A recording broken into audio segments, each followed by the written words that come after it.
All right, welcome back to the Knives Fast channel. Hey guys, we're going to do a review, and this one is of the Knives Beacon. And this one comes by way of the Apex Pass Run Group. So say hello to Ren and Stimpy and Powder Toast Man and Loggin TV.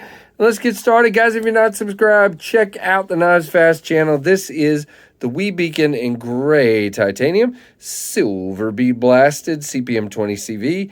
Made in China. This is Wee's kind of newish box. You get a card and some rat poison and a sticker and, whoa, drop it in the floor and a cloth and the cutout for the knife. So really, really nice. I'll pick all that up in a minute.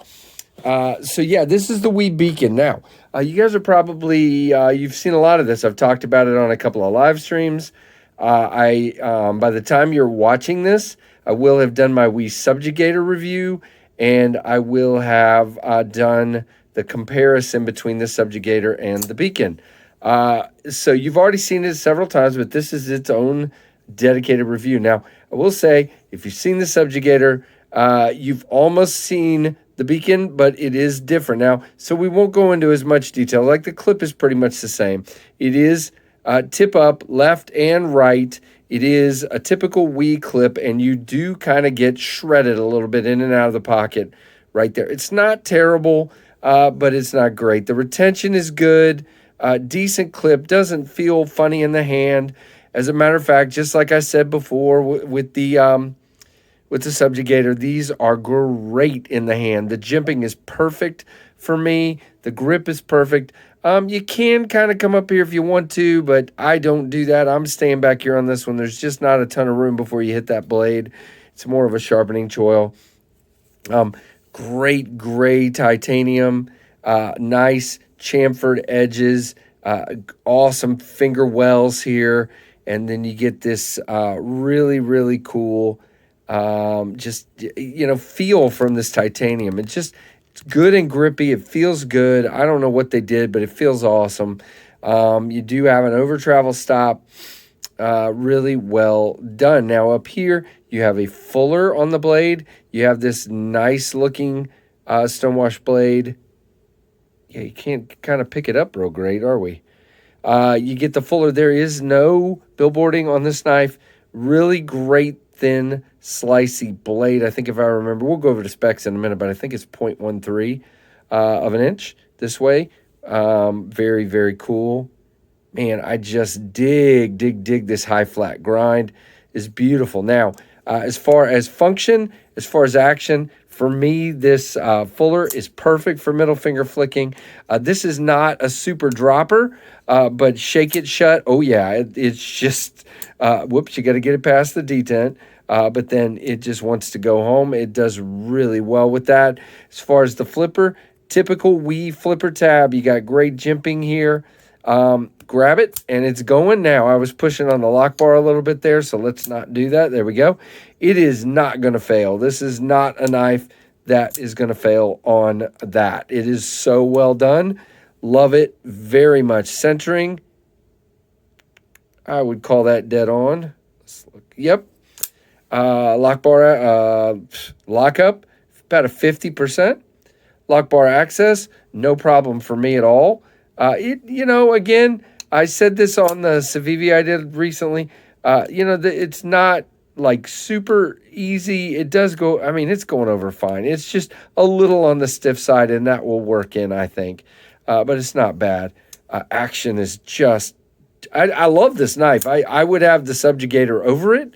But just fractions of millimeters, okay? This is a really sweet knife. You got this great swedging, kind of more of a very standard drop point. Man, it's almost got kind of a spear point look to it. Let's see what they call it over here in the specs. Of course, they're not going to tell me. It's a drop point to me. Overall length 7.91, closed length 4.43, so plenty of room on that handle for me. There you go. You still got a little bit left over. Good ergos for me. It feels wonderful in the hand. Nice and thin, both in the handle and in the blade. Just, this is a great knife. CPM 20 CV, blade thickness is 0.13, like I said. Bead blast finish, I said stonewash, but it's bead blast. Gray titanium, 3.65 ounces on this one. It's a little lighter than the Subjugator because the blade is not as tall as the Subjugator. So really, really cool. I dig this knife a lot.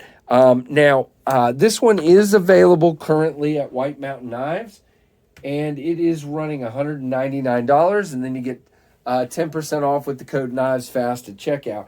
Let's see, what other flavors do they have in stock? Currently, they also have a black titanium one available for the same price.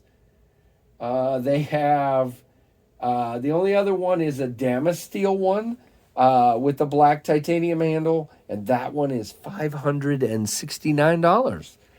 Yeah, that's a little much for me.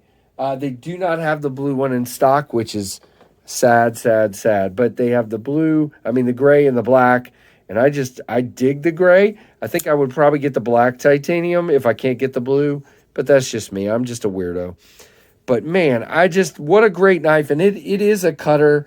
I don't like to do cutting tests with knives that are, let's just do, come on. Oh gosh, I'm old. That are pass around knives. But guys, these are thin and very thin and slicey, as you can see. Just do a little bit of cardboard here for you. Just no issue. Just look. It just wants to go. Wow, that was me. Cardboard was slipping out of my hand. But yeah, yeah. And the reason is I don't know how many people this is passed around to. I don't ever know, how sharp they're going to be, but it is thin and slicey and pretty sharp at this point in time. So there you go, guys. I've made a mess now. That is the Wee Beacon. I really dig that knife a lot, so check it out over at White Mountain Knives if you are interested. So guys, let me know what you think down in the comments. Give me a thumbs up, hopefully, or a thumbs down if you feel that way. And guys, if you're not subscribed, please consider doing so. And thank you ever so much for watching the Cardboard Everywhere KnivesFAST channel.